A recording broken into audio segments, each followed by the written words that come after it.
macroeconomic identities. So which are the macroeconomic identities and how these types of identities are functioning in an economy when we are studying about the national income. I am sure that there is a quite of learning that is being done when we are speaking about national income and the different concepts of national income, the different methods of national income that we have studied so far. So next concept which we are learning is about the macroeconomic identities. So which are the macroeconomic identities? When we are speaking about the macroeconomic identities, there are certain concepts like GDP. What is the full form of GDP? GDP stands for the gross domestic product. The next concept is NDP, and NDP stands for the net domestic product. Next concept is GNP, and it stands for the gross national product.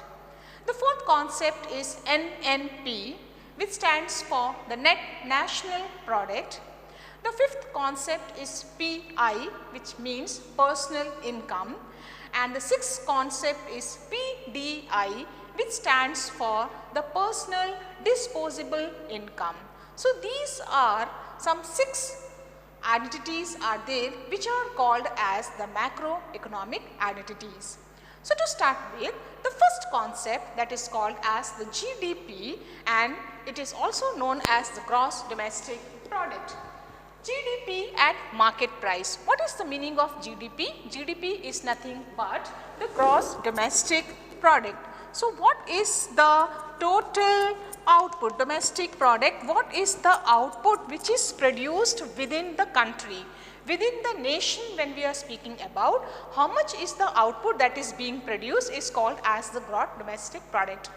When we are speaking about the gross domestic product, we are calculating it in terms of the market price as to what is the market price of this product which is being produced in the market. So the formula for the gross domestic product is C plus I plus G plus X minus M.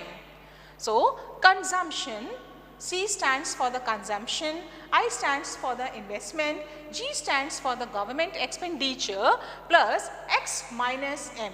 X stands for the exports and M stands for the imports. So the first macroeconomic identities is GDP.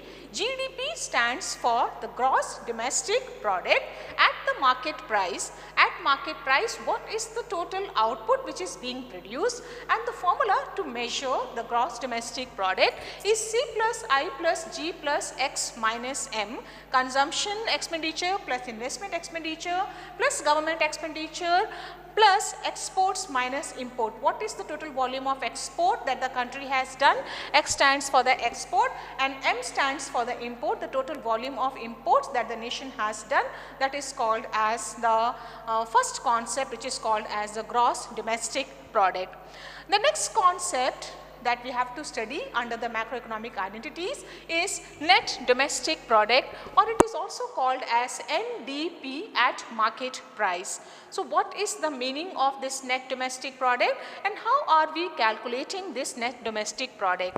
NDP at market price is equal to GDP, already we have studied at market price, minus depreciation. Depreciation already we have studied. What is the meaning of depreciation? Depreciation means the wear and tear. The wear and tear, as we have already studied, that for capital commodities or in capital goods, what are the wear and tear which takes place? So when we minus this wear and tear, as I had already given an example, that suppose you are buying a car and the depreciation cost is 57%. So what is the gross value minus the depreciation we will do? We will get the net domestic product as to what is the net value of a product that we can get when we are speaking about the economic identities. The next concept is gross national product, GNP. GNP at market price. So what is the meaning of gross national product and how are we calculating this? So GNP at market price is equal to GDP at market price plus net factor income from abroad. So we have to include, when we are studying about the total income, what is the total income that the country has received? When we are speaking about this total income that the nation has received, so GDP at market price, so what is the total output that is produced at the market price plus the net factor income, the net income that we have received from abroad. When we include that, that will give us the gross national product. The next concept is NNP, that is the net national product, and NNP at market price is equal to GNP at market price minus depreciation. So again, when we minus or we deduct the depreciation charges from the gross national product at the market price, this will give us the net national product. The next concept is about the personal income. So what is the meaning of personal income? Personal income refers to the income of an individual. A person's income or an individual income is called as the personal income. And the formula to calculate the personal income is equal to national income minus undistributed profit. So from the national income, we have to minus the undistributed profit minus the net interest by the household sectors minus the corporate taxes plus the transfer payments from the government as well as the firm. So this entire formula will give us the personal income that an individual can get.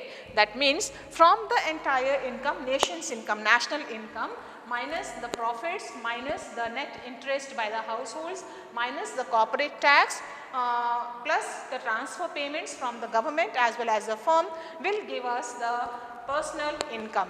The next concept is personal disposable income. So what is the meaning of personal disposable income? Personal disposable income means the income which is there at the disposable of a person. So personal disposable income is equal to personal income, that personal income already we have written, minus personal tax payments minus non-tax payments. So we have to reduce, we have to deduct the taxes. When we deduct the taxes, that is the personal taxes payments as well as the non-tax payments, this will give us the personal disposable income. So these are the different macroeconomic identities. As I have already mentioned that there are 6 macroeconomic identities I have written here. They are the gross domestic product, then the net domestic product, then you have a gross national product, net national product, and again you have a personal income and you have a personal disposable income. So all these identities when we add, it will give us the macroeconomic identities. Concept that we have to study is about the difference between nominal GDP as well as the real GDP. So what is the difference between the two and how these two, gross domestic product, GDP stands for the gross domestic product, how are we going to learn about it? So when we speak about the nominal GDP is calculated for the current year price. When we take into consideration the current year price is called as the nominal GDP, and the formula for the nominal GDP is equal to TP into the current price. TP stands for the total product. So when we are explaining or when we are showing this total product into the current year price, that will give us the nominal GDP. Real GDP we are calculating in terms of the base year prices.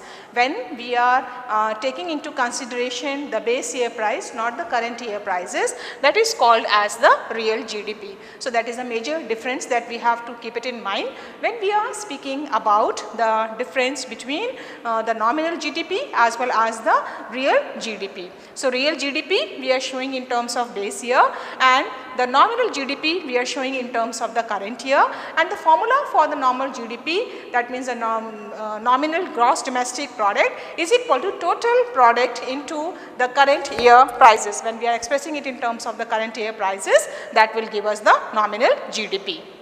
Next is the GDP deflator. So what is the GDP deflator? It is better known as the index of prices. So how are we showing? So GDP deflator is equal to GDP divided by the gross domestic product, and deflator is shown in terms of the percentage. When we are showing the gross domestic product by the gross domestic product into the 100%, that is a formula that will give us the gross domestic product deflator. The next concept that we have to study is about the externalities. So what is the meaning of externalities and how these types of externalities are functioning in an economy? So externalities are nothing but the cost or the benefits. Either the firm will have to pay some cost, we have to pay some cost, or sometimes we will have the benefits by having these externalities. So when we are speaking about the externalities, these are the externalities which are there in the process of production as well as the consumption. So when we are producing something, we will have these external effects, we will have these externalities either in the process of production or in the process of consumption. So when we are speaking about the externalities in terms of the production and consumption, it can be classified into two ways. So which are the two ways? These can be a positive externalities or it can be a negative externalities. So what is a positive externalities? For example, there is a chemical fertilizer industry. There is an industry and this industry is producing chemicals. Now, chemical fertilizers, we all know that these chemical fertilizers, they are very useful in the agricultural production. So, in the production of an agricultural commodity, when we spray these fertilizers, the crop or there will be increase in the total output, which says that there is a positive externalities. The effects are positive because an industry which is producing chemical fertilizers and we are using these chemical fertilizers in the process of production. So what happens then? The output will be more, and which says that the externalities are positive. On the other hand, it will also have a negative effects. So which are the negative effects? What are the negative effects it will have? Now this industry which is producing an chemical fertilizer, suppose it is situated near a river. So what are the damages it will have? It will pollute the river first. The industry will, whatever the waste it is relieving from the industry, this waste will add up in the river and the rivers will be polluted, and that will cause the harmful effects which is called as the negative externalities. So when we are speaking about the negative externalities, it refers to the harm that the people will have because of this chemical industry which is situated in that particular area. And when we are speaking about the harm, it also includes some other negative effects. The fishes will die in the river. So those people, the fishermen who are having the jobs, or those fishermen whose life is depending on the fish catching and all that, they cannot catch fishes, the fishes will die there, so they will lose their job. So that is a negative effect. Again, it will harm the life of the people, is a negative effect. Again, the water is polluted, the people cannot drink this water because this industry is leaving all the wastages to the river. As such, the water is polluted, is a negative effect, and it will cause a pollution, it will affect the livelihood of the people. So these all types of externalities are the negative externalities. So when we are speaking about the externalities, it refers to the benefit either you can have, or it refers to the cost that the firm has to pay. So when we speak about the benefits as well as the cost, it can be a positive benefit, it can be a negative benefit. So what is the positive benefit? So when industry is situated and the industry is producing chemical, it is a positive benefit. The people are getting benefits from it because the industry is producing fertilizers and we are using these fertilizers for the agricultural production. The total output of agriculture increases. On the other hand, it will have a negative effects also. So which are the negative effects? The negative effects will be the rivers will be polluted, and that is called as the negative externality. So what is that? Rivers are polluted, people are losing jobs, the fishermen cannot catch fishes, the fishes are dying, the water is polluted, and the health of the people is at this thing, because those people who are living around that area, their health is affecting. So all these things are causing harm to the people, which is called as a externality, which is not positive. Yes, it is negative in nature. That is called as the negative externality. The last concept which we have to study is about the limitations of using gross domestic product as an index of welfare of a country. So when we say that the gross domestic product or the total output of the country is increasing, does it mean that the welfare of the people is also increasing? No. Sometimes we may say that the country's output has increased so much that the economy is growing.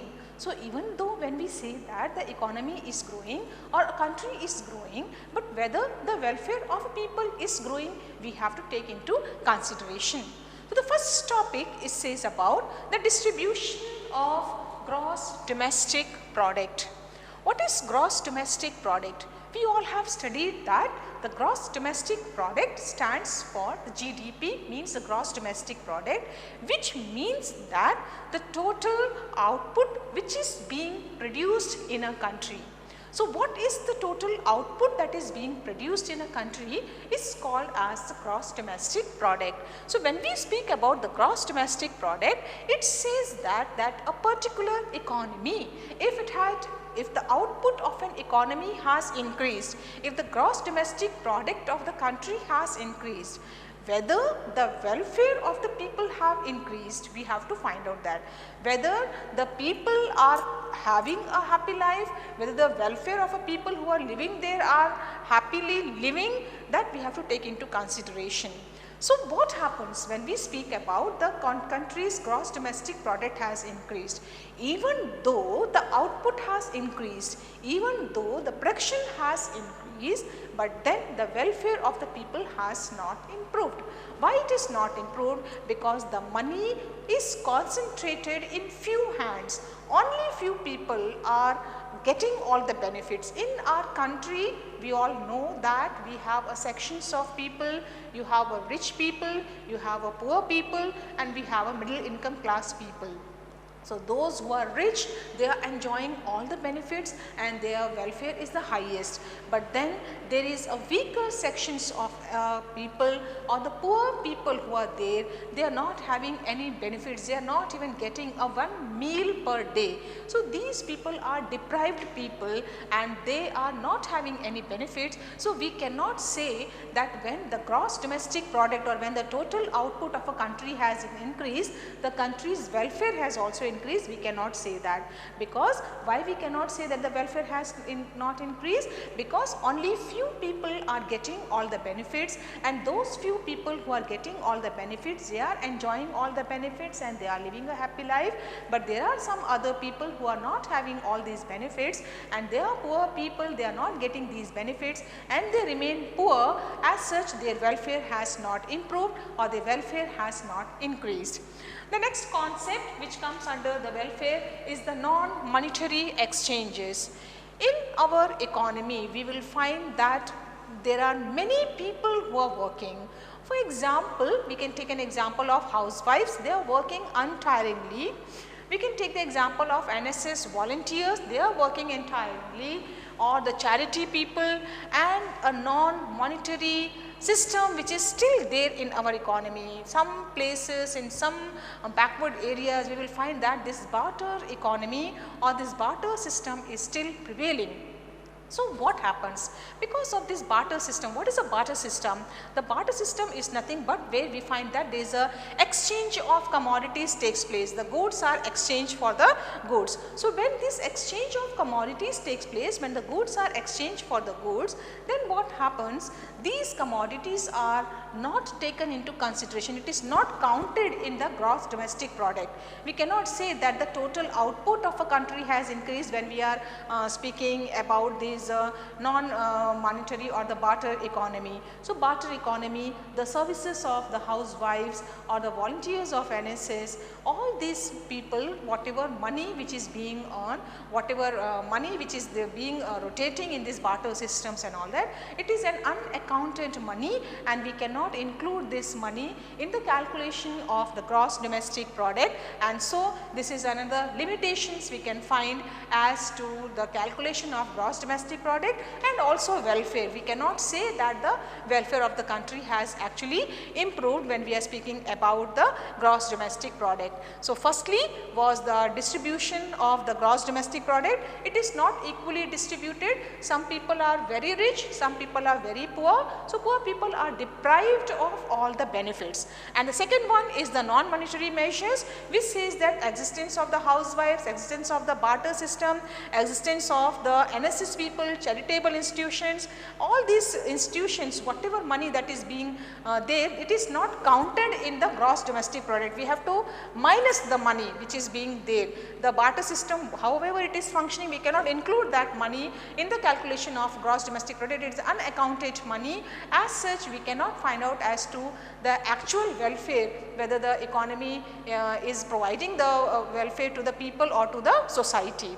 Next is externalities. Already we have studied about the externalities, and we know as to what is the meaning of externalities. Externalities are nothing but the benefits or the cost or the benefits that we can get. We have already studied that how the externalities can be positive or the negative.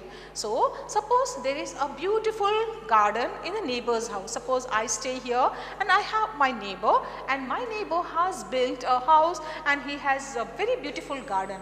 So, whenever I come home and when I see this garden, it gives me a lot of pleasure, it gives me a lot of happiness, a satisfaction, which is a positive externality, because it makes me happy. I feel happy by seeing that. On the other hand, there are many factories, and these factories are releasing the chemicals into the river, and as I said that about the externalities, we have studied that the people who are doing a fishing job or the fishes who are there in the river are dying, and those who are into fishing job, they are not having a proper job, and the water is polluted. As such, the people are dying of that. All these are the harmful benefits which is there, which is again not improving the welfare of the people. People are not getting any welfare when we are speaking about the development of the country as well as the gross domestic product. The next point is leisure and work. We all know that when we get this leisure for a longer duration, we feel very happy to sit at home and to relax. On the other hand, suppose we have to work for a longer duration, suppose we have to work for day shifts and night shifts and all, we are very unhappy doing that, because it is not giving us any leisure, we are just working. So, a person who is working day and night, and the person is not having any leisure time, he is not getting any free time. If he is just working in a morning till evening, again to the night shifts also he is working, that shows that, and that the person is not getting any freedom from work, and that makes him unhappy, and that again cannot be included as the welfare of the gross domestic product. On the other hand, if we are having a shorter duration, we are working for less time, suppose we are having not much working hours and all, we are working for a lesser working hours, in those time we will find that the person is free. We are free, we are relaxed, we have a family time, we are spending family time, we are spending we are relaxing more at home. So, such types of activities increases the welfare of a person, but then though it increases the welfare of a person, it will not improve the total output, because if the people will sit at home, then who will work? And if the people are working for longer hours, then there is the leisure. So, it is a contradictory statement which states that when we are speaking about the welfare will definitely be affected. The next one is the production of commodity. So, how a commodity is produced? No doubt the domestic output, the GDP or the gross domestic product of a country has increased. Though the output has increased, But in what way we have increased the output? Suppose we have used the children and we have exploited the children. There is a lot of exploitation which is being done for the workers also. The workers are made to work at day and night, and they are made to work for a longer time, and we are using children and we are giving them jobs, and we are increasing the national income. No doubt we can say that the country's income has increased, but then how it is increased? We have used the children, we have exploited the children, we have exploited the labor, and we have produced the output. Such types of production or the output, it is not improving the welfare of economy. So what we have studied here, we have studied as to how the total welfare as well as the gross domestic product, they are how they are related to each other. So even though the output will increase, the welfare will not increase when the people have to work for a longer time, or when the people are working but they are exploited, or the children are exploited, that will definitely harm the growth of an economy. So with this, we conclude our national income accounting lesson, where you have studied as to what is the meaning of national income and how this income is being earned in an economy. And when we are speaking about the national income, we are actually producing the total volume of goods and services in one academic year, including the income from abroad. I am sure that with the various concepts, there is a quite of learning that you have studied, and you have learnt as to how we can calculate the national income, what are the methods we can use it, and also when we speak about the national income, whether the actual welfare of the people is improving or not, that also we have studied in this lesson. So thank you for the opportunity. Thank you.